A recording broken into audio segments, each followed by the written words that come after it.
tu whānau, tai no hoki ki te tōtara hai matae, te mahuri tōtara e, haere mai, haere mai, haere mai rā.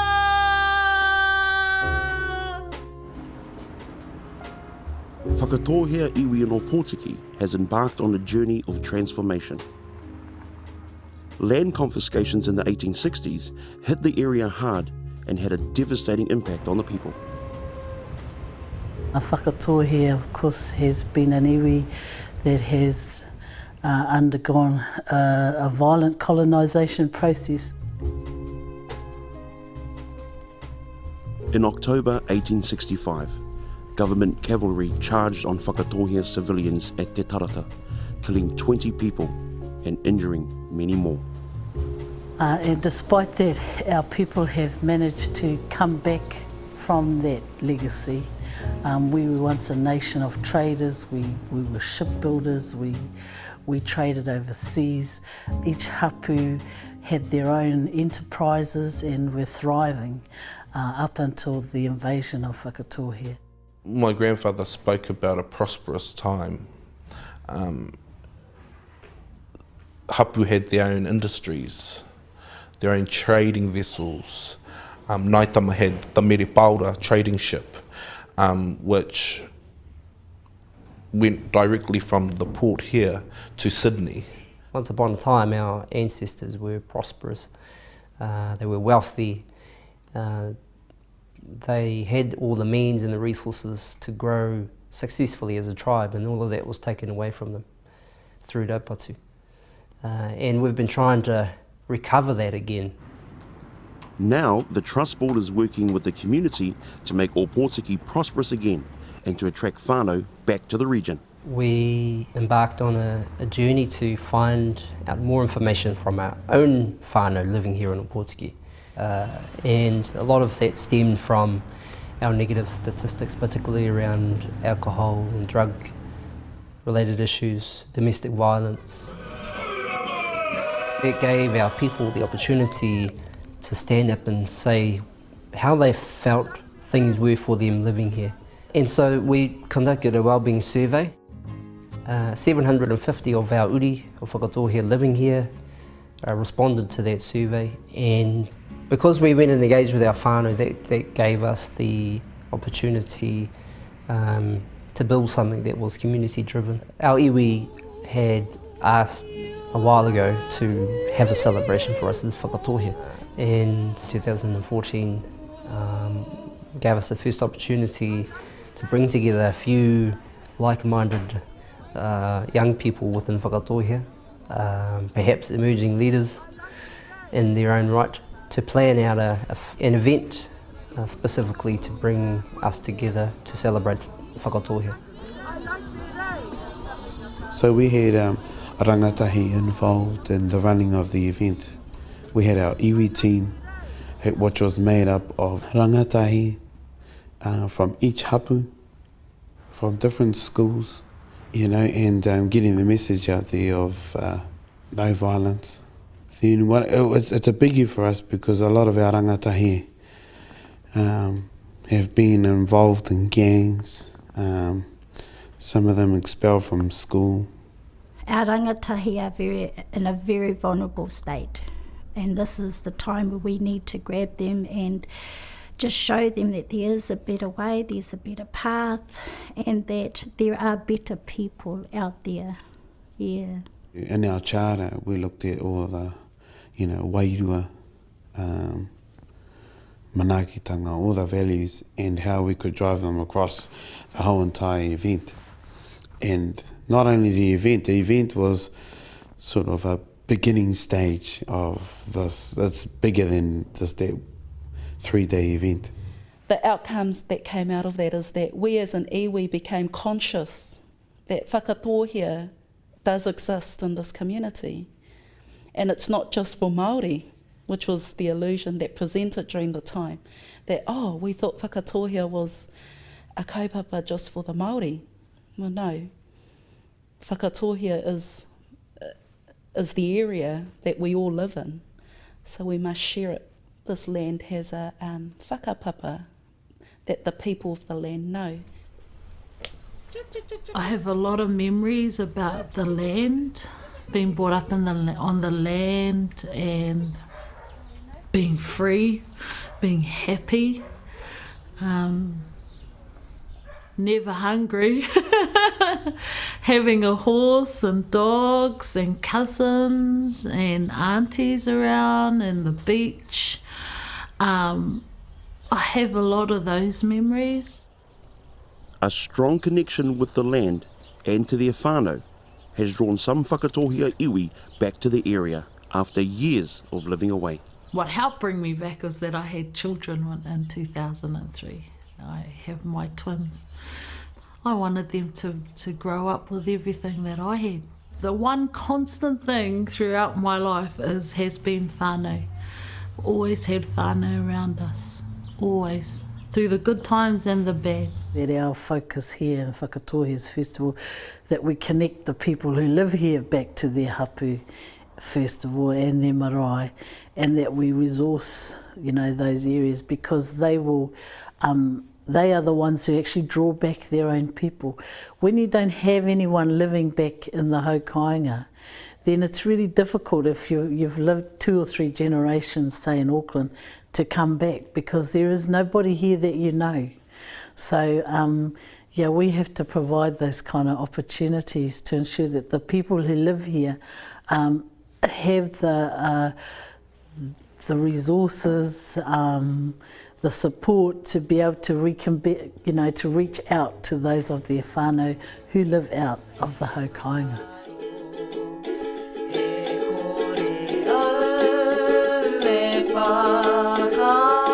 We moved back to Rotorua when she was 6 months. So she grew up knowing that Rotorua was her home. It was about time that she knew that Opotiki is her home, that this is her tūranga waiwai. This is home. It's cool. My grandparents, they just live across the fence. Every morning I could just say good morning to them. And all my cousins live down the road, go for walks, swims, do some bombs. I never knew much about Omarumutu nor my Whakatohea side, so once I saw that land and put my feet on it, and that was the beginning of the journey into my Whakatohea side. Yeah. And at that point I came home, and I'm blessed to be on that whenua. I always see it that way. And for those of us who do have that and were given so much, and whose old people, mothers, fathers, cousins gave us so much, we now have a responsibility to give. That's iwi. I know my mum had this dream, and she's like, the dream is to live off the land. So we started that journey a couple of years ago, and can you live off the land with 2 people? No. It takes a whānau, it takes a tribe to work the land, to nurture the land. Yeah. We saw an opportunity with my brother and some of his people. He's part of a group. They're a consumer group, so they've come through their mental health issues or whānau issues, and they've created a group. And actually it was our whānau asking if they could help us. I run a day program. We have 9 programs a week, which ranges from the RAP program, which is Wellness Recovery Action Plan. So it's a journal that our whānau do around their recovery. We also do what's cooking, so they learn how to cook on a budget. Also we've done horticulture and permaculture with Takiro Timeless Technology. So we've worked alongside them around sustainability, teaching our whānau how to live off the land and do their own kai, and how to grow their own kai from seedlings. And there's regularly about 8 or 10 who come here, and they're all from all over town, out of town, and they come and work this land, gently.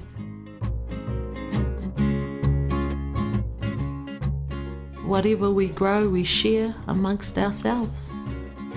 Share skills, we share food, share knowledge, and we usually do that weekly.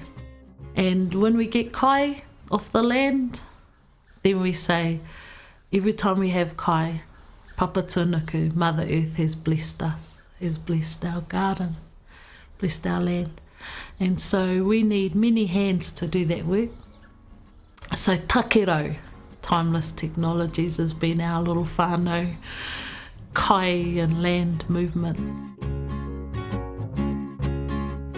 The muscle movement and all that here that we're doing, and a lot of resistance training, it helps with building the muscles around the joints. Yeah. Gym owner James Winiata is another Opotiki resident who is investing in the community. But it's more to it than just the health and fitness. It's actually the mental side that it helps them with as well, with overcoming obstacles and that in life. We also employ people from the college as well, and so we give them that experience in a working environment, so when they do go out for a job later on, we can reference them and they come here for employment. Hope you fellas counting what we're up to. Having a gym across the road is a great opportunity for us. Our whānau attend there twice a week in the mornings for an hour, and it makes them feel good after it, so yeah, it's just awesome. Just a bit of exercise and good for the health and fitness and mind and body and spirit. Looking after physical well-being is just one part of the program.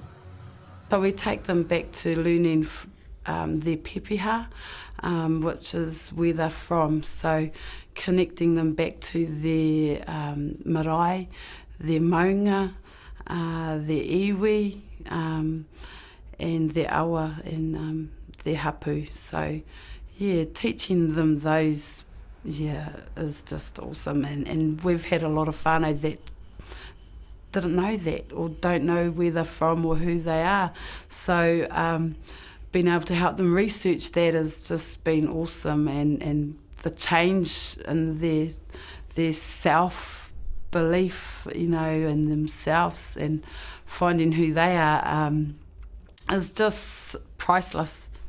Transformative change is also the goal of programs run by Te Korowai Aroha o Aotearoa. Well, the journey started when I attended the Māori Ora training for myself, and that was to uplift me and for me to be proud to be Māori, which it did. And from there I wanted my daughter to be exposed to that. We're finding that most of our rangatahi kind of get lost in who they are. So it's always a good thing to go back and remind them of who they are, where they come from. Te Korowai Aroha also offers the Mahuri Tōtara program for rangatahi. Mahuri Tōtara is kind of it's a natural phenomena.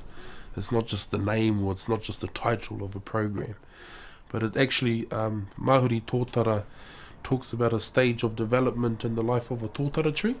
Tōtara is the strongest tree that we should know of, because that's what our tupuna used to build their waka, and their waka were indestructible. So for me, that is, Mahuri is for our children to grow and become strong in whatever they do. So that course, straight away, the name caught my attention. Also, the other thing about a Mahuri Tōtara is that it actually needs to be sheltered to be able to grow. And so, and once it gets to a certain stage, then the bigger tōtara trees can kind of give it the space and the light that it needs to continue the development of the tōtara. And so, in terms of the wānanga of Mahuri Tōtara that we do with young people, it's really to provide that space where they're fully sheltered, fully protected, and it's also a safe space. It's also a safe space, and it's not quite a space where they're expected to be in the light to get the sun, but it's a space where they're still nurtured, where they can be what they want to be, and say what they want to say, and do what they want to do. So when the opportunity came for the rangatahi and Whakatohea to attend Mahuru Tōtara, then I thought, oh, this is great, this is something that I want for her. From what we saw, sort of gave us this hope that we could have that program and facilitate it here in Whakatohea for our own rangatahi. We just always got to remember that everything has mana tapu Māori, right? Mana tapu Māori so is like if we're gonna take our body and our clothes, so it protects us. Without them, there wouldn't be us or a purpose. Māori is like the life source, and tapu is surrounding Māori and it protects it, and mana protects the tapu. And if you break the mana, it will breach your tapu, and if the tapu is breached, then you have no life because it's got to your Māori. So I think through this program it's helped my children actually realise what those values actually mean, and also for them to get in touch of them as Māori, yeah, and going deep into knowing who they are and where they come from. So knowing who you are and where you come from through your pepea is one thing, but knowing where you come from and who you are as a person and as a Māori, and where your roots, your tupuna have brought you through, I think isn't even more. So my children enjoy that. I'm more confident in myself because if you're confident in yourself, you know that your mana won't get breached and your tapu, and you'll be safe, and yeah. It's actually quite cool because it's like a big family. We're all just a big family, and we all know each other, but it's a good way of learning knowledge, and it's actually entertaining instead of like someone standing up talking about knowledge and everyone just gets bored. But at this one you get to like show it, do skits, sing chants, go for walks up the bush. I can relate to what some of the kayakos are saying. If they like talk about aroha, I'm like, oh yeah, I know what that is, my mum taught me, and like I can relate to it because I already know what it means. And I sound like the smart one because they're like, hands up if you know what aroha means. I'm like, yeah, that's me. Even though I harp on to my daughter about all these values, it can get sickening to her. So it's cool when other people come in and reiterate what I've said, because I'm just mum. Mum doesn't know much. When you have somebody else saying it and complimenting what you've already taught them, then you know that value is tika and punu. So when you've got truth coming out, then you know that your child's going to pick it up and it's going to be valuable in their lives and how they present themselves out in the community. This mahi with rangatahi and right across the iwi is underpinned by the notion that traditional Māori values have enormous power to fortify and protect whānau. Living with these values today helps strengthen whānau and keep them safe for generations to come. For me, I think what's helped them grow is they're being given a voice. You know, it's not all about the adults and the nannies all telling them what they have to do. It's letting them tell us, what about this? How shall we do it this way? Providing opportunities for whānau to remain in the rohe is an ongoing challenge for Whakatohea. Well, employment's always have been an issue, especially in rural areas. It's mostly kiwifruit industry around here, but to see that something else is going to be provided for them, that they're reaching for that too, and knowing that there's going to be something for their children and their mokopuna is a big thing. An important part of Whakatohea's wider vision is the development of New Zealand's first commercial open ocean marine farm. The inaugural harvest brought in 50 tonnes of greenlip mussels. A local processing plant to be built on Opotiki harbour side will be the next step in creating sustainable employment in the region. the mussel farm project that's huge for our community. It's going to create jobs and training for our people. That's a huge opportunity for our people in our community. So I've had a few whānau come from our service, moving into the training unit to learn, do the courses and get them ready for work. So that's just been awesome to see that happening before our eyes, and it's real. I think there's a lot of preparedness going into getting our whānau ready to be able to engage in those opportunities when they come, because there is a lot of development going on, local businesses, people are building capacity and training, and I think it's great. The goal is that there's going to be more jobs and people here. So it's about getting people ready for work, and understanding, sharing that knowledge of, like, it takes a while to actually move ahead in life too. So people think I'm going into employment and things are going to change. Well, it doesn't happen overnight, so it's about that continuous growth and role modelling to our children that this is the future we want for you. I've seen our iwi unite, I've seen our iwi, that we're coming together as an iwi, not pulling each other down. We're actually working together, all the hapus, we're all trying to work together to build our town to benefit our people, and I've seen that in the about 3-4 years now. I've seen it happening. Everybody is coming together. I mean, you're going to always have the one or two that's going to try and pull the waka and tip it over, but the majority of our iwi have come together. I think there's been many positive changes in our community, especially from a collaborative approach. So organisations working together, such as the college, the police, social services, because there are different social services out there. I think a collaborative approach has really made a difference. We're seeing young people engaged in different activities, from being able to work together and finding out, every young person's different, so it's about finding out what works for that particular youth, and we're able to do that now. So a big part of it, I believe, is because organisations and agencies are collaborating and working together. Well, the vision of Whakatohea Social and Health Services is whānau ora, hapu ora, ka ora ai te iwi, which is the whānau as well, then the hapu will be well and the iwi will thrive.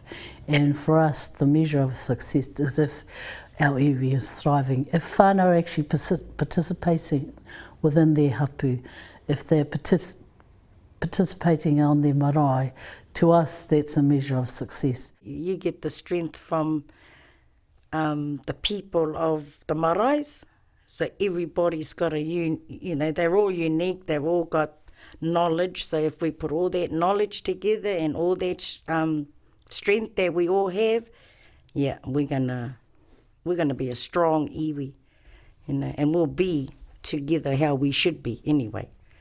It's not about just the iwi and then the marae's on their own, it's about all of us. The people of Opotiki. And we can walk forward with our heads held up high. I would just love them to thrive and to strive for the best that they can be. The one thing about i tū whānau, the vision, te mana kaha o te whānau, I think I know that statement is about peace, aroha, love and joy and harmony every single day. And I think that's represent, in my whānau, that's about practicing our values with our children every single day. And through that, what I know through our lived experience as a whānau is by living by those principles, is that they will overcome no matter what happens in their lives. They're going to change the world, our kids. for the better, I reckon. All these children that are stepping forward to become leaders. I mean, they're going to change it, but not only for Māori, but for all races. We plant the seeds of some of the trees that we'll never get the opportunity to sit under. But we do it anyway. To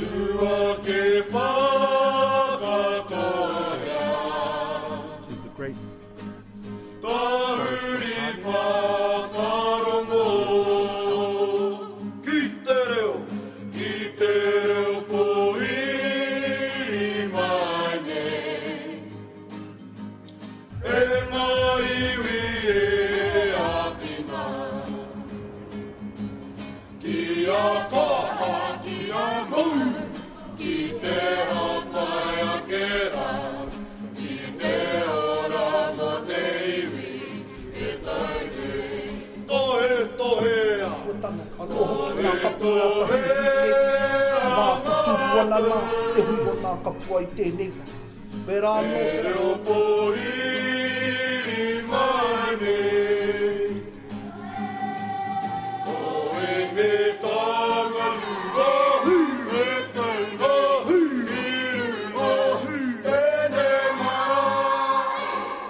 E tū whānau, te manakaha o te whānau.